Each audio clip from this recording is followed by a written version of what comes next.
What's up, everybody? This is Nimi. Hey, what's up? I'm Danny, and this is take number 439. We know that a lot of our videos, we do a lot of blogs, we do a lot of vlogs, not blogs. We do a lot of blogs too. We do. He does the blogs. Man, we can't say things right today. Tongue twister. We do a lot of vlogs. Mm-hmm. We do a lot of skits. We do a lot of short form videos, but we really have a strong desire to build our community. Yeah. And we know that a lot of you that are watching, you feel a part of what's going on in our lives, and we appreciate that so much. But we want to expand that even more and really build a strong community for us to be a part of. That's one of the things that I absolutely love about social media, is that you can build these friendships and relationships. I have lifelong friendships now that I built on social media. Mm-hmm. Why am I saying all this? Because we really want this to be an interactive video. We're taking questions that some of you have submitted to us, and we're going to, over the next couple of weeks, make more and more of these videos where we're answering questions about our relationship and giving advice. But it's super important that in that process is that we have you guys with us. So in the comments, as we're going through this video, please comment your thoughts, comment what you agree with, what you disagree with, what we're saying that is correct, or something that's new that you haven't heard before, or something that, your grandma's always said, that type of thing. Like, let us know, let's have a communication. We're going to be in the comments as well, responding to all of our comments, all of your comments. Yeah. All the comments that we're receiving, we're going to be responding to them. We just really want to build a really strong community together. Mm-hmm. And for that to happen, I think that can happen on short form videos, but we really want to take the time, answer the questions that have been submitted to us. And then also just hopefully we can learn from each other on this process. Mm-hmm. And so today we're going to share some insight with a question that a viewer asked. And we hope that inspires a lot of thought and conversation in the comments with you guys together and with us as well. Yeah. Here's the message we got. It says, Nimi and Danny, you both always seem so connected and supportive of each other. Could you share some advice on how you maintain this strong bond? I would love to learn more from your perspectives. That's a very good question. Yeah. And I think when you're talking about people that are putting their lives online, such as we are, one of the main things you have to know is we curate everything that goes out. Every TikTok video we do, every YouTube video we do, we're in control of it. Mm-hmm. It's not our ultimate, somebody following us with a camera and putting that online.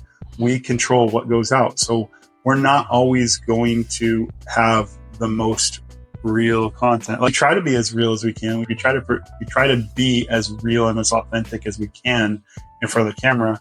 But sometimes our content you're not going to see fights. Yeah. You're not going to see arguments, because we don't want to put that out in the world. We want to bring you guys, we want to be inspiring to you guys. We want to be motivating for you guys. We don't want to feel I know you guys don't want to see us fighting or any of that. There's already a lot of that going on already online. Everywhere. Legit, World Star, Spiritual World, one of those places. So you already have all that out there.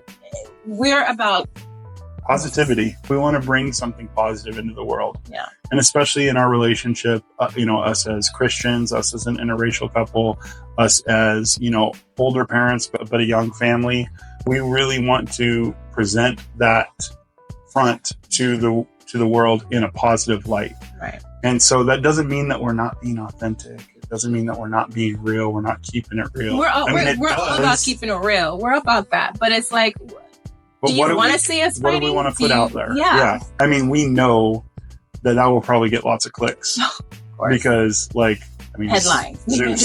Zeus TV.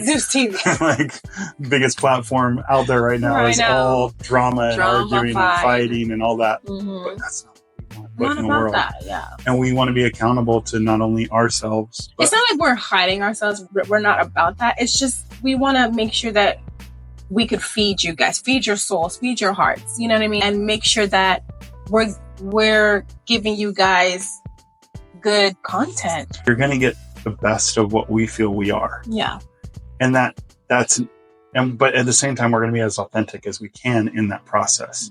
But we're just not going to put out negativity. We're going to be accountable to ourselves, and someday our children are going to watch these videos and see what their parents were like when they were really young and before they were around when we were dating and all of that. Our kids are going to someday watch this. And so it's important for us. And there's oftentimes we'll ask each other, we'll see a skit or a trend on TikTok that we want to do. And we'll say, can we do this? Should we really do this? We think, and we always think, what are our kids going to think when they see this? So, I mean, we do some like controversial videos. Don't get us wrong. It's out there, but at the same time, that doesn't mean that's who there was a really funny skit we wanted to do, a sound on TikTok we wanted to use the other day, but there were curse words in it. And yeah, like we were trying to figure, is there a way we can edit this out? Can we do it? But it lost the humor of the whole thing, so we just didn't do it. And that's not saying you won't see curse words in our videos. You may see that. You probably will. But it was just that is that what we want to be putting out there? And so everything we take in a grain of salt in preparation for that. So I think that's important when you're looking at us, when you're looking for examples in life and relationships. It's important to know that the people on the internet are giving you the best version of themselves. Yeah.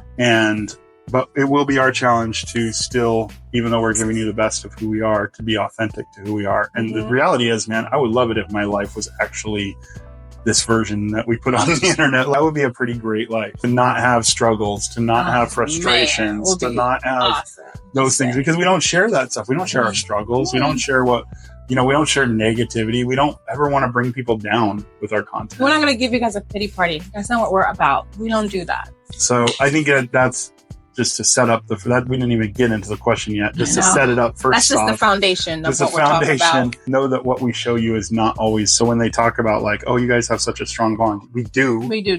We do have a strong bond, but it's probably not as strong as you think it was if you saw us in everyday life. And so I think that's important to set the ground. What else? What is it that's in our relationship that you think is really important? I would say communication is super important. Like that is important for any relationship. Of course, there's moments where you guys will have a fight, an argument of some sort, and you just don't want to communicate that day.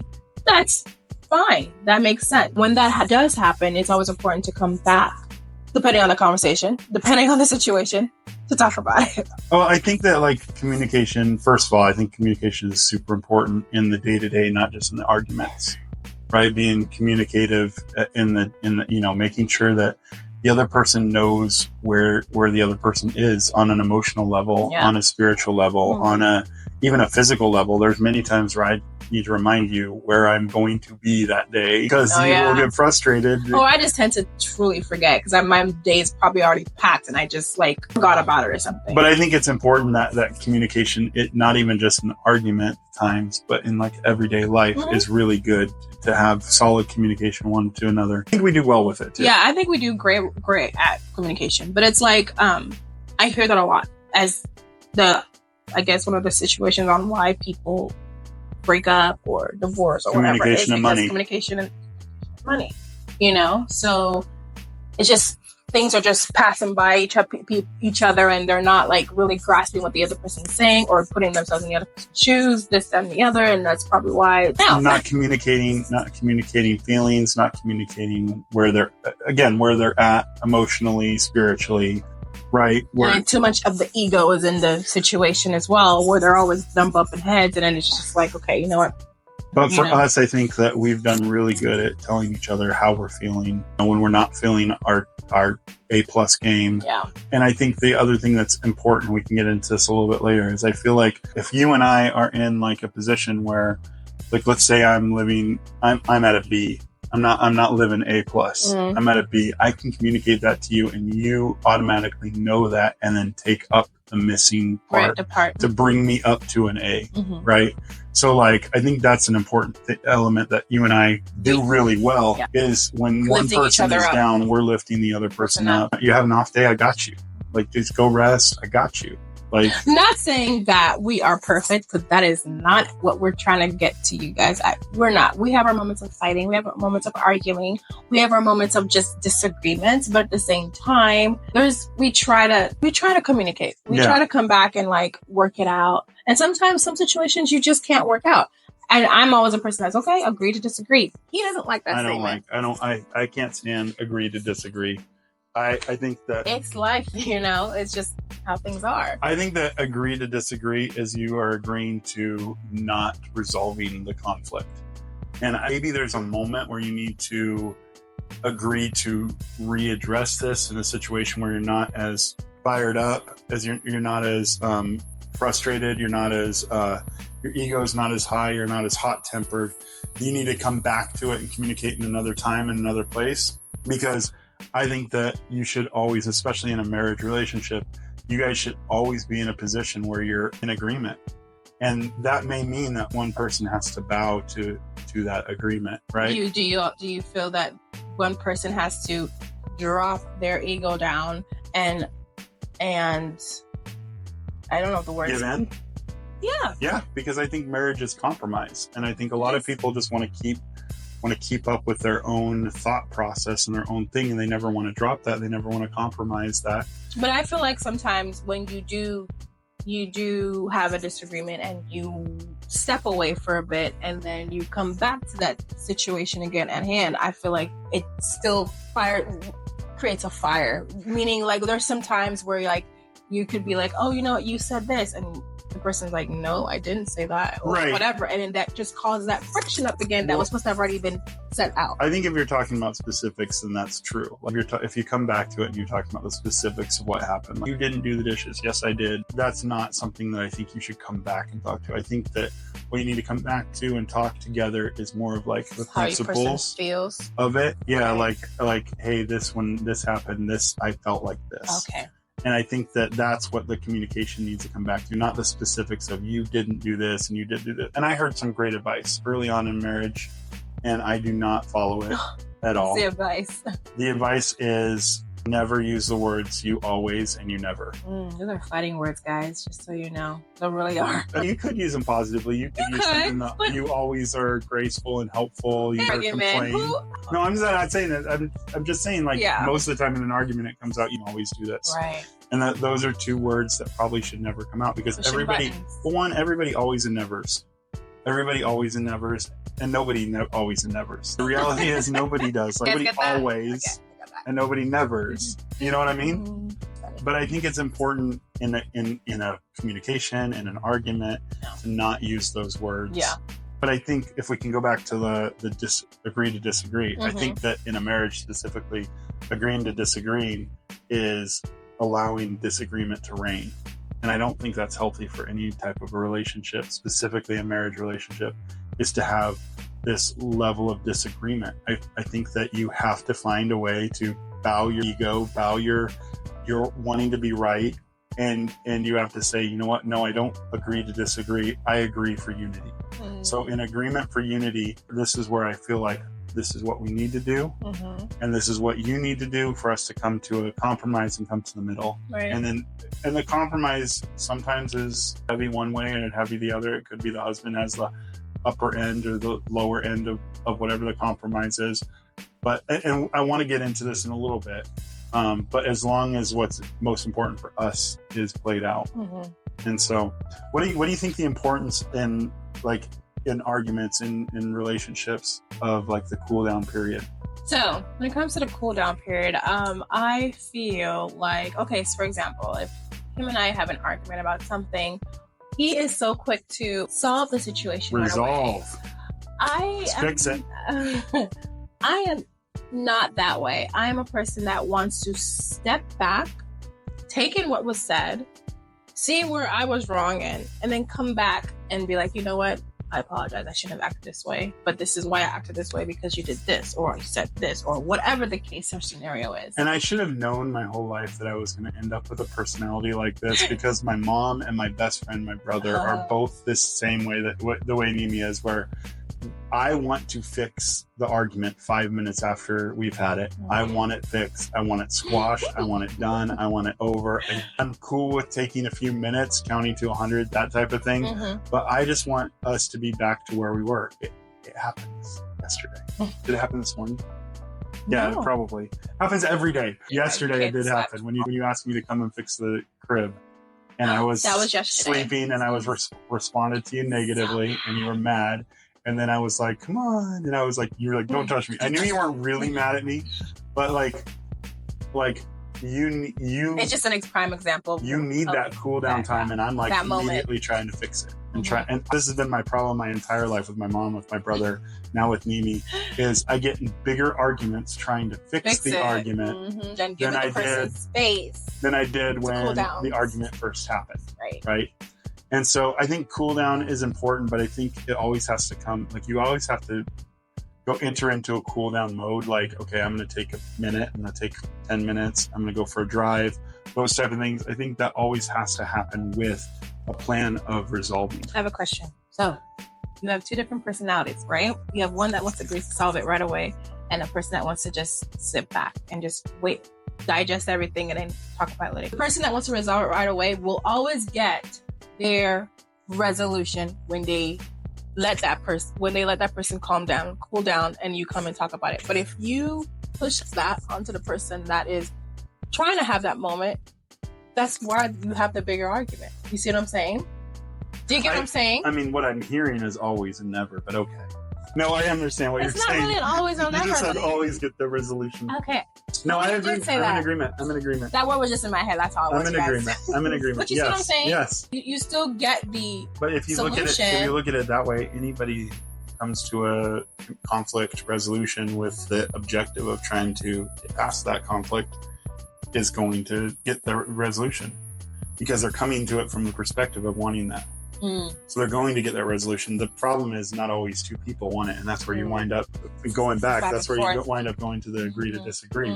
So moving from like the idea of the conflict, from the position of conflict resolution where we're both trying to come to a resolution, I think one of the most important pieces of advice we got when we were getting married that we have continually used over the last 7 years of our marriage is what my dad gave us, right? The advice of it's all about us.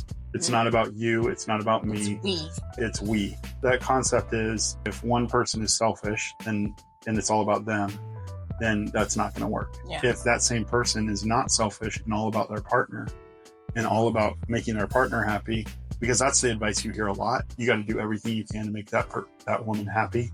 That's the advice you hear, but that's not true either. Because if you do that, then you wind up basically being completely involved in what that person wants, and that person can become the other person that is all about themselves. But for that advice, though, if both parties are taking that same advice, wouldn't it make both parties happy? It wouldn't, because they wouldn't be looking at themselves in this scenario. They wouldn't be looking to take care of themselves in that same thing. That's an act of selflessness, right? Yes. Right? I agree. I understand what you're saying, and that's why I think it makes sense to a lot of people. But what makes more sense to me, and I like how you're playing the devil's advocate here, because I always do. You're in agreement with what we're talking about. I always do. I always do the opposite. Is the us. Because when the us is what the focus is, then both parties are getting what they need. I'm doing this for both of us, not just for you. Well, and for me. And it's what's most important is us. And when you look at the unity of the two as the most important, we constantly have this concept of team us. It's not you, it's not me, it's us. What's best for us. Right. And now that we have two little boys, expanded to even beyond that. There's times where what we want is not what's most important. What we want as parents, what we want as individuals, what we want as a married couple is not at most important, because now we have this family unit, and it's what's most important for us, team us. Yeah. And I think if a lot more people could grab onto that concept of us, a lot of relationships would get a lot stronger. And then I think the other thing too that's super important for us too, with this bond that we have, I think is the balance of support. Yeah. I think that when we're communicating well, when we're both focused on team us, when we both have times in conflict where we can cool down, then we're also able to communicate to one another, again, back to communication, where we're at, We had a thing the other day where I was, confiding to Nimi some of the things that I've been going through and been feeling. And I've been through a lot. We've both been through a lot. Months, yeah. We've both been through a lot, but it's, as the man of the house, there's been a lot of pressure on me. All the stress of life and the pain and the difficulties of life will affect your body. Like they will affect you. And so there's times where Nimi's noticed that and she's told me, hey, go take a nap. You need a nap. So I went and taken a nap because we've had this level where we've learned each other well enough to know what each other needs without needing to communicate it all the time. It doesn't take much to say, how you doing spiritually? How's your prayer life going? Mm-hmm. How are things going with God and you? And we do have those communications regularly. And, I was confessing to you the other day some difficulties that I was having. And your perspective at first was, well, get up and go do it. You know what to do, go fix it. Mm-hmm. But then you realized that I needed a different level of support. And you were able to come alongside me. And honestly, you didn't even say anything. You were just like present. You were just like, okay, I'm here. I get that you're going through this. I get that this is difficult. I understand I might not feel what you're feeling, but I understand what you're feeling. And I'm here with you. And just that person being with you. And that's one of the greatest things of marriage. It really is, to know that you don't have to live this life alone. Oh, yeah. And you have a partner alongside of you that is caring for you and that has the us as the focus. It's beautiful. It's beyond words to comprehend what it is. And I know that there's a lot of people that don't have that in their relationships. And I feel really bad. I feel guilty oftentimes because I come from such a great family and I have such a great wife. We have such a great marriage and we're building such a great family that I feel guilty sometimes because things are so well for me. And then I know that a lot of people have those different things, but I think that we've worked really hard to build the blocks to make that life, to build that foundation, to make that life. How do you feel about balancing support? One of the benefits of being married is you have that constant support. When something goes wrong, when you're going through something, you can be like, hey, let me tell you what's going on. That ear that most people are not able to have. Some people I talk to their family, and sometimes their family doesn't even care about what they're saying, what they're talking about. You know what I mean? Being dismissive or whatever the case may be. So yeah, balance is so important for a marriage, in my opinion. Yeah. So I don't know if that totally answers the question. I think we talked a lot. I think we got over a lot of points. I hope we answered some of the questions that you guys are asking. And we hope talk a lot. So. Yeah, and we hope that this, helps you. We hope that this is something that's helpful for people. Yeah. And we hope that in the comments below we can really get into some stuff and really strengthen this community that we have going. Let's build a community that is supportive of one another. Even if there's some of these things you disagree with, even if you say it's crazy, put it in there. Yeah. Let's discuss it. Let's talk about it in a respectful manner. Yeah, let's not curse anybody out because they disagree with what you're saying. That's just not how we operate life. Let's not do that. But yeah, let's communicate. Let's keep this going. We're going to do more of these videos. We hope that you liked it. I hope that you enjoyed it. Thank you guys so much for watching, and let's keep talking.